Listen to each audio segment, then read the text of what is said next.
A new study shows that mammals can breathe through their anus. The states with the most and least hoarders. And in China, some elderly tourists were taken on a sales trip to a cemetery. These are the weird stories for Wednesday on Weird AF News, the only weird news podcast that's daily and hosted by a comedian inside a closet. Yes, you don't believe me? Can you hear that? That's right. The wall's right there near your face. Mammals can breathe through their anus in emergencies, a study shows. It's the sound of science. Guys, we got some science. I'm bringing it to you. So a team of Japanese scientists who had some money to spend, and they're like, what do we do with this money? And then one of them was like, hey, man, why don't we find out if mammals can breathe through their buttholes? They were like, yeah, let's do that. How high are scientists? You know, they're like, hey, man, what should we do with this money? Hey, man, dude, do you want to see if sharks, like, enjoy classical music, man? What about that? I swear, these scientists are so damn high. So they're like, okay, let's find out if mammals can absorb oxygen via the butt. It says here, intrigued by how certain sea creatures breathe through their intestines during emergencies, researchers at Tokyo Medical and Dental University were able to prove the same is true under experimental circumstances for such animals as mice, rats, and pigs. They published their findings over the weekend. Now, they're speculating that this might also apply to human beings who are in respiratory distress when, for instance, ventilators are not available or inadequate. For higher order animals, respiration involves breathing in oxygen and excreting carbon dioxide using lungs or gills. Some species, however, have evolved alternate ventilatory mechanisms. Some species like the catfish, sea cucumbers, and even certain spiders can use their hindgut in order to oxygenate if they need to survive during an emergency. You know, they're breathing through their buttholes. I'm breathing through your butthole, absorbing oxygen through your anus. Someone needs to write a song about mammals breathing through their butthole. There's a phrase for this, or a term for this. EVA, internal ventilation via anus. Wow. Here's one of the scientists quoted. You know, the rectum has a mesh of fine blood vessels just beneath the surface of its lining, which means that drugs administered through the anus are readily absorbed into the bloodstream.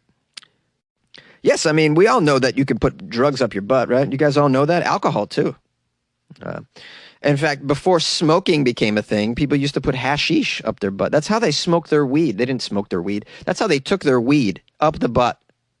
That happened for a long time. Smoking came from the New World, as a matter of fact. Europeans weren't smoking anything until they learned it from the natives, the Native Americans.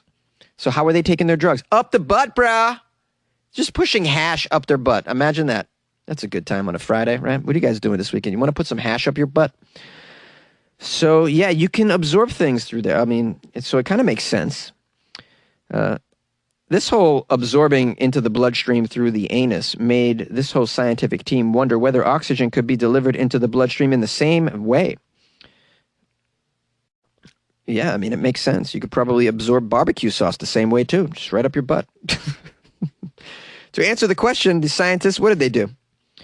They decided to carry out experiments on oxygen-deprived mice, pigs, and rats using two methods, delivering the oxygen into the rectum in a gas form and infusing an oxygen-rich enema via the same route.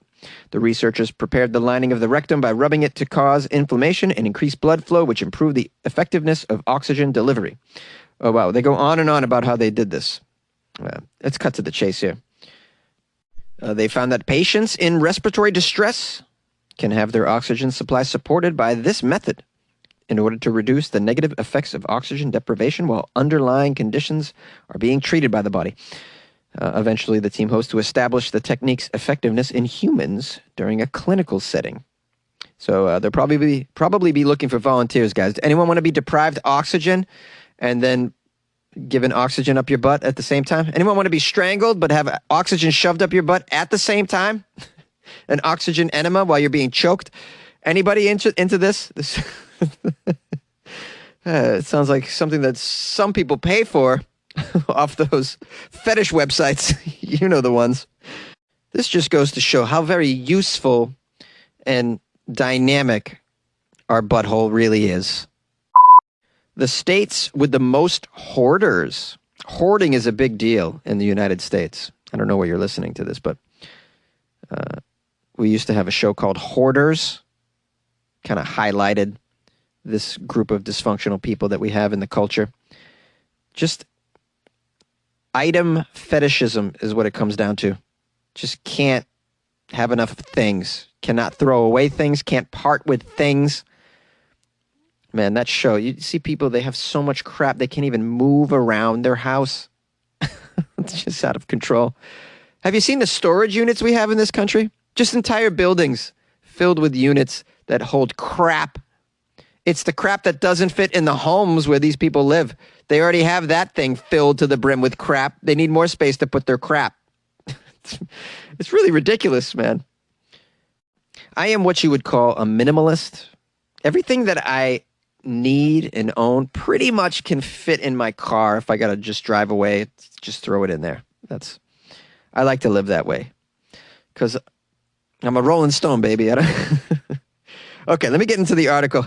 It says attics and basements, closet shelves, kitchen drawers, spare rooms, even bathtubs can fill up with crap over the years, like handwritten notes, baby clothes, newspapers, old books, holiday decorations, and more.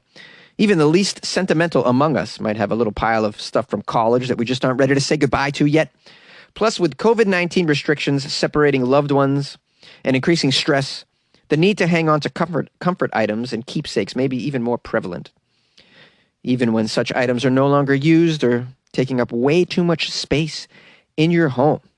So this article is exploring hoarding habits across the United States, including how people in each state rate themselves on their ability to acquire without excess and discard items that they no longer use. They surveyed over 1,000 Americans, asked them about their hoarding practices and perceptions, items that they hoard beyond practical use, and how hoarding practices may have impacted their personal lives and health. Well, I always question studies like this because you're really relying on the honesty of the people filling out the surveys. So how many people are really going to admit that they're hoarders?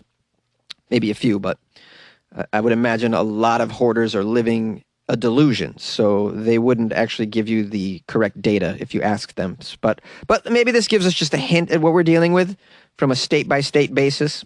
Let's get into it. It looks like, okay, when it comes to hoarding, America is all over the map. South Carolina had the highest percentage of self-identified hoarders. So they're at number 1.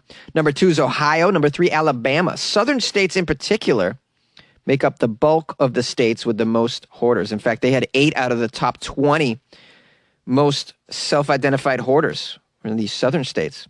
A lot of crap, right? They keep all that stuff in their double wide. Okay, so who had the lowest percentage? Washington, D.C. comes in. Oh, D.C. doing it with the least amount of hoarders. And then Jersey, Wyoming, Mississippi, Minnesota. Then they asked some questions about hoarding practices. What kind of possessions that people keep mostly. For most people, it's clothing, electronics, and books. That was most common, kept long past their use or space. With a quarter of the respondents reporting that potential need in the future keeps them from discarding these items. Yes, potential need in the future. Like the newspapers that people keep. It's like they think that they're going to need them at some point in the future. Like that shit has been scanned. It's already digitized. You can go get it anytime you want, man. Get rid of the newspapers at this point. Now, for older surveyed people, the past is worth protecting, according to them. 45% of baby boomers were most attached to photos and memorabilia. And almost 40% of respondents aged 55 and older reported holding on to items for their sentimental value. Sentiment plays less of a role for younger respondents. Gen Z respondents are more concerned with the monetary value of their unused possessions than any other generation, at almost 20%. That makes sense, though, that someone in an advanced age would hold on to stuff for sentimental value, wouldn't it? Makes sense to me. They got some gender questions. Women are most likely to donate items they no longer use. They feel less anxiety when discarding possessions, and they see less of an impact from hoarding habits on their health and relationships. Men are 10% more inclined than women to discard items with monetary value before sentimental items. Males are also 15% more likely to hold on to electronics than females, and over a third of male respondents say hoarding has interfered with a prospective relationship, while 37% of women say hoarding has impacted their health, physical, mental, or both. Over half of men, 51%, report the same. And it goes on to say 1/2 of baby boomers have little to no free storage space in their homes. Oh boy. Interestingly, another 50% of baby boomers say they are rarely or ever encouraged to throw away items. 40% of Gen Y respondents have shame about the number of items in their homes, and 36% of Gen Z respondents are anxious when discarding items they no longer use or have space for. Also, a third of Gen X participants have shame about the number of items in their homes. Then they went on to get some numbers on the impact of hoarding. This article is quite long with lots of data. I'll post a link to it in the Patreon if you'd like to just kind of dig into it. But I think you get the idea here. Hoarding is a serious issue for many people, and it really affects people's mental and physical well-being, of course. Like anything else, it's a habit. Unfortunately, I would be surprised to find out if anybody really seeks professional help for such a habit. I think more often than not, all you do is get pressure from your relatives and friends that come over your house, and they're like, dude, you have 4 fake Christmas trees. Maybe get rid of 3 of them. You only need, Christmas is 1 day a year, not 4. Bobby, you can get rid of the other 3. You like podcasts? You're listening to my podcast. Maybe you thought to yourself, I'd like to make a podcast. Too difficult. No, not with Anchor. Anchor has free creation tools that allow you to record and edit your podcast from your phone or your computer. Anchor distributes your podcast to Apple, Spotify, Stitcher, and more.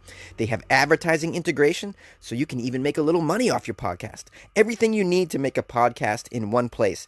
Download the free Anchor app or go to anchor.fm to get started. And good luck with your podcast. Good luck with your creation. Good luck with your life, man. In China, elderly tourists were taken on a sales trip to the cemetery. That's just insulting. Authorities in China are investigating how a group of elderly tourists were sold a sightseeing tour only to be taken to a cemetery. The group paid 18 yuan for the trip, with lunch included, but were shocked when they arrived at the cemetery and then given a sales pitch. Did they try and sell them a grave? The local tourism commission said the tour company did not hold the appropriate license. The city government has since vowed to crack down on similar behavior. There are a lot of these cemetery tours going on in China. Oh, man, to be fooled in such a way.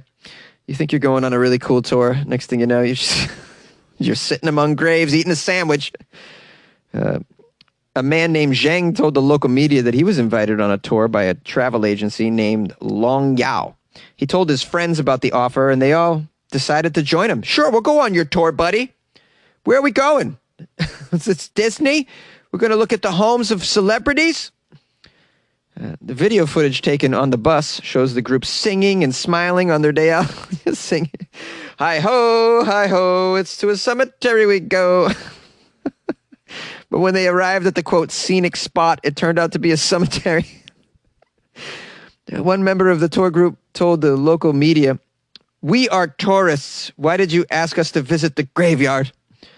Mr. Zhang complained about the tour operator to the local Culture and Tourism Development Committee, who have launched an investigation. It said that Long Yao Tour Company did not have the appropriate license to hold any tour. It's just, of all the things, you're going to put, hey, let's start a fake tour company. But then, you could have taken them to a lot of places and pretended that it was cool, but instead you took them to just the cemetery. I mean, you could have took them to some mansions and been like, oh, Tom Cruise lives there, and just watched the confusion on their faces. But who can really doubt you, If you take them to a cemetery, it's obvious that you're fleecing them. At the end of the article, it says, this isn't the first time a travel tour in China has caused some controversy. In 2015, a Chinese tour guide had her license revoked after she was caught on camera berating tourists for not shopping enough. Yeah, That's more like it. That sounds like a Chinese tour. Spend more money.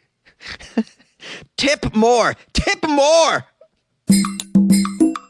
Thanks once again for joining me for another episode of Weird AF News. There's over 1 million podcasts out in the world, and you chose to listen to mine, and I'm grateful. I'm grateful for your loyal listenership. I really am. Without you, we would have no show, so I appreciate all of my listeners. And many of my listeners have reached out to me on Instagram at FunnyJones, and I always answer. So if you'd like to make a comment to me or say something or make a suggestion, just follow me on Instagram at FunnyJones and drop me a message. If you'd like to call the show, the number is 646-450-2012. If you have an article you'd like me to cover, please email me a link, funnyjones@gmail.com. If you'd like to leave a review of the podcast, that's very helpful and it doesn't cost anything. Amazon and Apple Podcasts are the place you can do that. You can leave me some stars. You can leave me a positive or a negative review, but express yourself either way. I would love that. And if you'd like to support the show on another level, check out the Patreon, patreon.com/weirdafnews, where you can support the show for a couple of dollars a month. And you get something for that. You get a good feeling that you're supporting a daily weird news show. Really the only one of its kind. You also get that good feeling when you get into the Patreon and get to see all that awesome Weird AF extra content that you unlock with your Patreon subscription. So you get a lot of extra Weird AF stuff, which is great. It's more me, and it's more weird. So if you like the weird stuff that you're getting with the podcast and you like me, then you'll enjoy the Patreon. Patreon.com/weirdafnews, or go to weirdafnews.com.